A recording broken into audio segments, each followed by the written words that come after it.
Minggu lalu, pasar kembali anjlok karena beberapa isu global maupun domestik.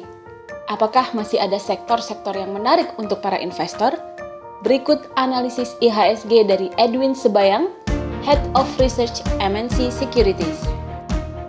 Kalau kita lihat pasar di kuartal kedua ini sebetulnya saya less optimistic ketimbang sewaktu saya di kuartal 1 ya.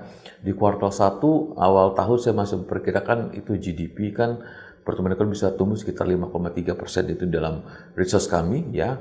Tetapi setelah muncul data GDP kuartal 1 dari pemerintah ya, ternyata hanya 4,92 ya.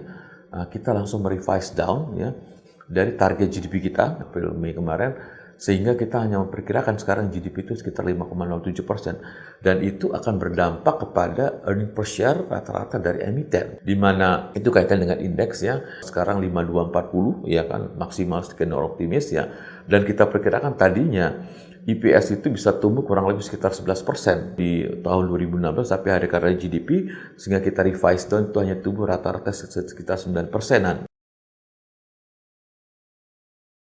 Dari awal tahun sebetulnya kita tuh in favor ya kan, overweight terhadap saham perbankan, misalnya sebagai contoh consumer ya kan, lalu juga kita construction juga kan, tapi ternyata akibat daripada GDP itu mengalami penurunan di bawah ekspektasi kami, sehingga kita merevise down, kita merubah advice kami yang tadinya kita melihat sektor perbankan itu adalah overweight, tapi karena ada peraturan macam-macam mengenai LTV, NIM dan segala macam, sehingga kita menjadi netral. Lalu kita tadinya overweight terhadap sektor consumer, akhirnya kita netral. Dan properti kita juga melihat itu agak netral. Tetapi kita akhirnya melakukan perubahan, menaikkan advice kita untuk sektor telekomunikasi dari netral ke overweight. Nah, ini agak lucu nih pola konsumsi dari masyarakat sekarang ya kan. Kalau kita lihat di kuartal 1 kemarin dari EPS ya, data earnings dari emiten, untuk konsumsi yang tradisional itu seperti misalnya Unilever segala macam itu flat, dia punya pertumbuhan dari EPS earning per share-nya. Nah, tetapi kita lihat ada lonjakan cukup signifikan